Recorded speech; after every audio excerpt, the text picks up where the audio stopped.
I'm at my breaking point. My husband, Mark, has a coworker, Sarah, who is way too involved in our lives. And the worst part, he doesn't see it. 3 years ago, when they first started working together, I tried to be friendly. I invited her to BBQs, included her in group outings, and made an effort to be welcoming. Huge mistake. She constantly made passive aggressive remarks about me, mocking my career as a yoga instructor. Oh, how peaceful. And criticizing my cooking.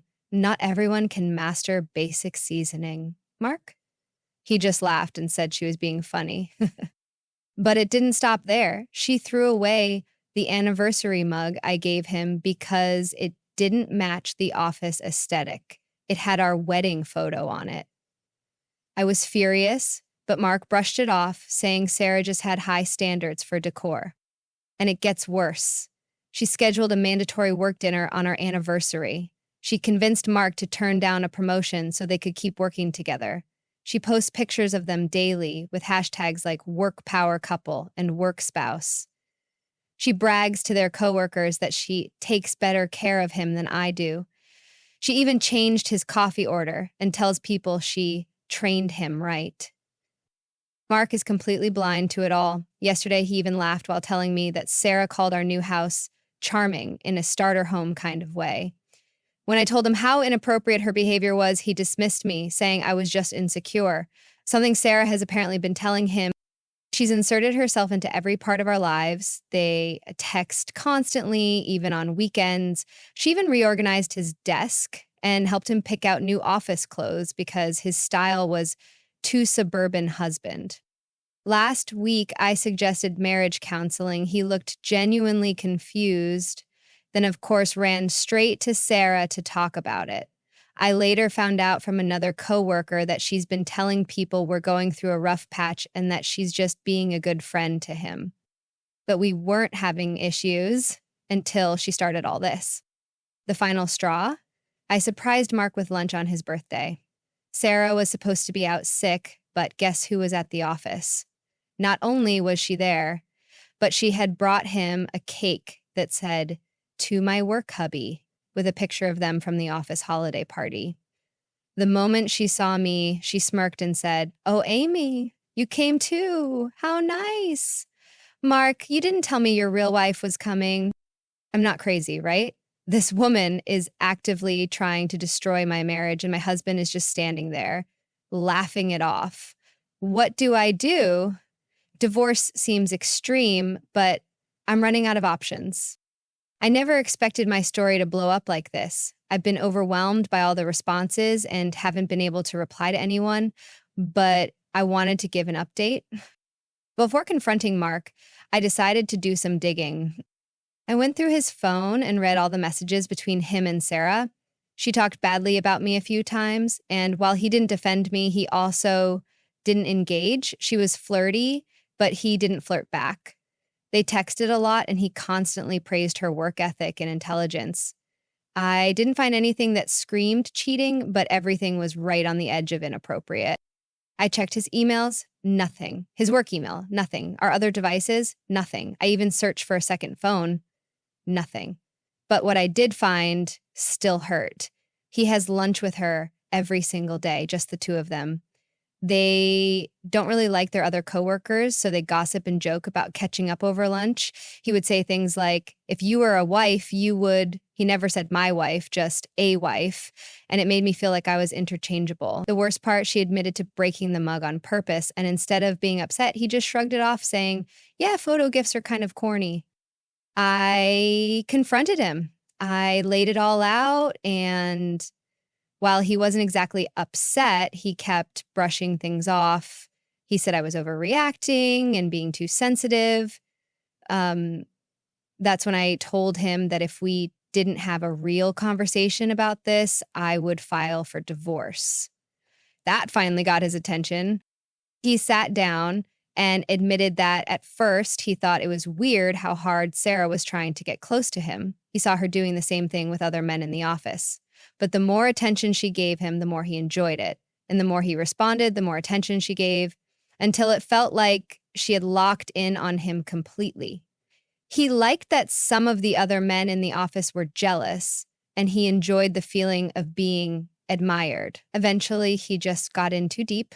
He knew it was wrong, but admitted that he had become addicted to the attention. He didn't want her to move on to someone else, so he let it continue even at my expense.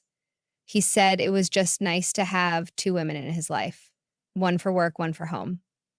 And since we barely saw each other, he didn't think it was a big deal. He swore he never physically cheated, but he admitted that it could be called an emotional affair. Hearing that hurt more than I can put into words. It felt like I wasn't enough for him. I told him that from now on, he needed to cut all contact with Sarah. Either he asked for a transfer or found a new job entirely. That's when he lost it. He started yelling, saying he never cheated, that everything was above board, and that I was trying to control him. He called me a narcissist and a control freak. He told me I had no idea how much stress he was under at work and that his personal relationship with Sarah helped him cope. Taking that away would ruin his mental health. It got so bad that I broke down crying. I couldn't take it anymore. I packed a small bag and called my mother-in-law. She's the only family I have here. I told her everything, and she immediately offered me a place to stay. Now, I'm at her house, hoping my husband will calm down so we can have a real conversation. I love him more than anything, and I want to work this out, but I don't know if we can. My mother-in-law is on my side. She told me point blank that my husband is wrong, but she doesn't want to get involved unless he reaches out to her first. She said, I can stay as long as I need to, but she won't bring anything up unless he does. As for my husband, he's been trying to reach me. He's called, left messages, and sent texts. I let him know I'm safe, but that's it. I don't know what to do next. He keeps messaging and calling every few hours, but we still haven't talked. Now for the update. My husband showed up at my mother-in-law's house. She didn't call him. He knew I was there because I had told him. He said he wanted to talk. A lot happened in just one day. After I left, he started reflecting on everything. He called his mom, and they had a long conversation, something I didn't even know about. She asked him if he was happy with me, and he told her yes. He admitted that I made him extremely happy, that I was a good wife and a great partner.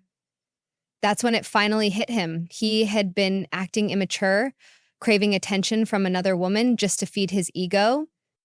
I asked him why he always brushed things off before, why he never took action until now. He said he didn't have a good answer. It just felt nice. He swore he never wanted to sleep with Sarah or take things further physically, but he enjoyed having someone fawn over him, making him feel admired. For those who guessed he didn't even understand what an emotional affair was, you were right. He admitted he had no real grasp of the concept until he looked it up. And once he did, he realized that's exactly what had been happening. He said he never wanted to lose a friend, so he just went along with Sarah's behavior without thinking about the consequences. He had been in a fog, but me leaving and his conversation with his mom snapped him out of it. He also explained why he didn't immediately chase after me. He believed I needed space and that we should both take time to calm down and think before having a real discussion. But he didn't just sit around. He took action before coming to see me. He called Sarah. They didn't meet in person, but he told her things needed to change. He said they couldn't be as close anymore, that the out-of-office texts and calls had to stop, and that she was never to touch anything of his again, including replacing the mug she had broken. He also told her they needed to cut back on their lunches together. He wanted to handle this before talking to me to show he was serious. Sarah did not take it well. She immediately started insulting me, saying I was forcing him to do this. But my husband stopped her and said, "No, this is my choice. My marriage is important to me." He admitted that he let things go too far, but made it clear that he had no romantic interest in her. He also told her that if she had feelings for him, she needed to back off completely. That's when Sarah's true colors came out. She lashed out, saying she had never actually wanted him, that everything she did was just to show him we weren't meant to be together. She claimed she was only trying to open his eyes. That was it for my husband. He said he couldn't believe he had been so blind to how manipulative and vindictive she was. She had practically been dripping with venom. Their friendship completely fell apart in that moment. After all of this, he came to see me, wanting to make sure I knew he finally understood and was taking real steps to fix things. He told me he was willing to do whatever I needed. I know some people will say I should leave, that emotional affairs are just as bad as physical ones, and that divorce is the only option, but I'm not divorcing my husband. I told him we needed counseling, both of us. I also admitted that going through all his devices, emails, and texts was extreme. He agreed it felt like a violation of privacy, but understood why I did it. Right now, we're separated. We're not living in the same house, and we both need time to work on ourselves. But for the first time in a long time, I feel like we're actually moving in the right direction. It's official. We're going to counseling. But I don't want to just jump back into things with my husband like nothing happened. I refuse to let this feel like it was okay for him to make me feel like a second option, to ignore all those red flags and to brush off my concerns. This has to be worked on. For now, I am leaving my mother-in-law's house and staying with a friend. I don't know if anyone will even want an update after this. Sorry if it's anticlimactic. Sorry if it seems like a typical, we just got back together situation. In a way it is, but in another way it's not. I love my husband. I know he loves me. I don't believe every mistake is an automatic end to a relationship. Yes, this was a terrible situation. Yes, he made terrible choices, but I want my marriage to last, so we're giving it another shot. I genuinely hope this is my last update, but if it's not, well, you all will know. Thank you for the support, the messages, and for everything. It has meant more than I can say. Update 3, February 18, 2025, 4 days later. Originally removed for too many updates. Well, here we are again. As many of you predicted, Sarah was not happy about my husband ending their friendship and putting distance between them. I actually thought she might reach out to me, but she never did. Why? Because this was never about me. I was nothing more than an obstacle to her, someone to tear down, not someone she actually cared about. One thing I will say about Sarah, she's efficient. She wasted no time and started her campaign before the work week even began. Over the weekend, she reached out to several of my husband's coworkers, mostly male, and told them how my husband had randomly cut her off. And of course, she heavily implied it was my fault. She played the victim, going on about how close they were, how she just felt bad for him and how she only ever wanted to be a good friend to him. She even suggested to people that she was worried about my husband, that he was trapped in a terrible marriage, that she didn't know if she could even continue working there now because of how much this affected her. One of my husband's female coworkers messaged me with all of this, and I knew right then what Sarah was gearing up for. Many of you called it, she's setting the stage to accuse my husband of something. On Monday alone, she repeatedly put herself in his path. She followed him into semi-private areas of the office. She accidentally forwarded him emails she claimed weren't meant for him. She went to his cubicle multiple times a day with no real reason. She even started sitting closer to him in meetings. It might all seem innocent on the surface, but it feels calculated. My husband even told me they had a small argument because of how oddly she was acting. So first thing Monday morning, my husband went to HR, and just as I feared, they basically dismissed it. Their stance, if it doesn't affect work, There's nothing we can do. His HR department is not great. He did report her behavior today, but honestly, I don't think they're taking it seriously. We've been considering moving. The only real thing keeping us here is his mom. If this escalates, he might just transfer jobs entirely. As for counseling, let me say this to the people who keep telling me I'm making a mistake by trying to fix things. I am so, so glad I didn't listen to you. Yes, what happened was awful. Yes, I lived through it, but counseling has revealed things about my husband that I never knew. Apparently, he was severely bullied in high school. He went through a bit of a glow up in college, but deep down, part of him still feels like that insecure kid. And Sarah, she was one of those girls, the stereotypical blonde, pretty, confident type. My husband admitted that part of why he was drawn to her attention was because it made him feel like he was finally popular. But the reality, she was manipulating him. She mirrored his interests, his humor, his thoughts. She made him feel adored. And for someone who had spent his teenage years being overlooked, that was intoxicating. Does that make what he did okay? No. But it does help me understand why I still haven't moved back home, but we're taking things one day at a time. I had lunch with him on Monday and I'm going again today. I want to support him not just as his wife, but as his partner. I don't want him to feel alone. I just want all of this to die down. I really hope it doesn't escalate further at work.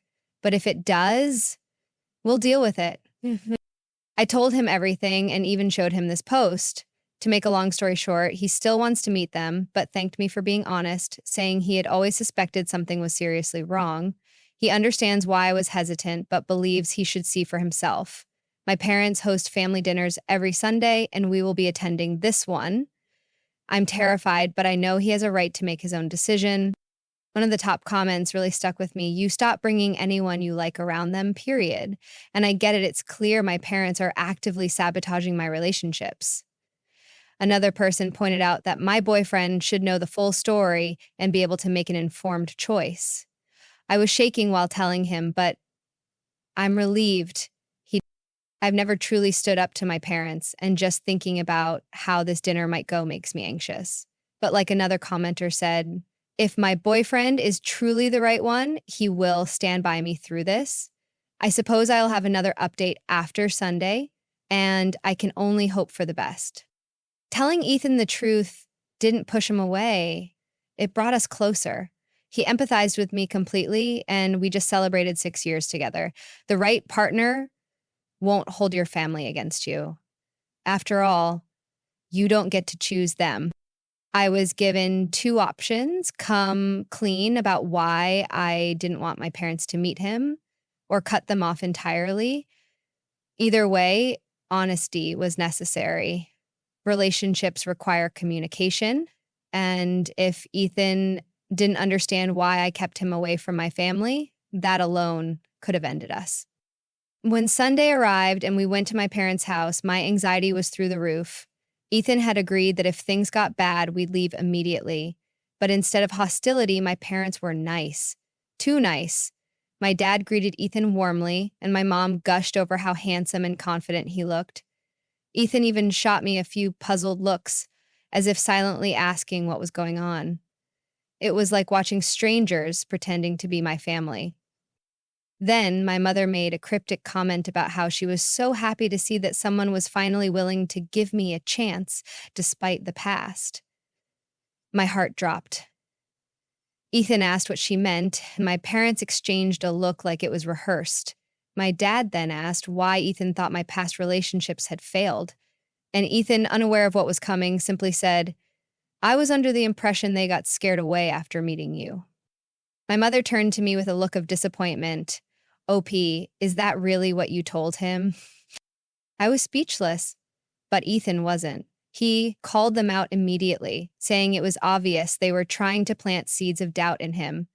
He added that even if there was something serious in my past, any supportive parents, or even ones who just wanted grandkids, wouldn't sabotage their own daughter's relationship. That's when my dad casually dropped a bombshell. Of course, we supported your sister. She's actually mine. Silence. My world stopped. Ethan was the first to react. Now everything makes sense, he said. My mom tried to cover it up, calling it nonsense and claiming I hadn't been abused. Then she looked at me and admitted that she and my dad had a rocky start, but they had moved past it. Meanwhile, I was replaying everything. My boyfriend's disappearing, my parents' lack of support, the rage I always had to tiptoe around, my sister getting everything I never did. It was never about me being difficult or unlucky in love. It was because I wasn't his. I broke down sobbing. Ethan immediately announced that we were leaving. My dad ordered us to sit back down, but Ethan ignored him, pulled me to my feet, and led me away. My mother screamed that Ethan was trying to isolate me from my family. Through tears, I shouted back that if anyone had been isolating me, it was them. As we drove to Ethan's place, my mom bombarded me with texts. She claimed one mistake didn't change the fact that my dad had raised me and that he would always be my real father. Ethan read the messages and shook his head. He's not your dad. He's an abusive, controlling man who took his insecurities out on you. I blocked both of my parents. Their texts had turned vicious, not just about me, but about Ethan too. He admitted he expected them to be crazy, but not this bad. He told me I needed therapy immediately and that he would cover anything my insurance didn't. My parents showed up at my apartment twice yesterday, demanding I talk to them. But I've been staying at Ethan's. I don't know where things go from here. I had so many people telling me to stand up to my parents, and while I wanted to, that's not how it played out. Maybe I have a father out there somewhere. Maybe I'll never know. But one thing is clear, the truth really does set you free.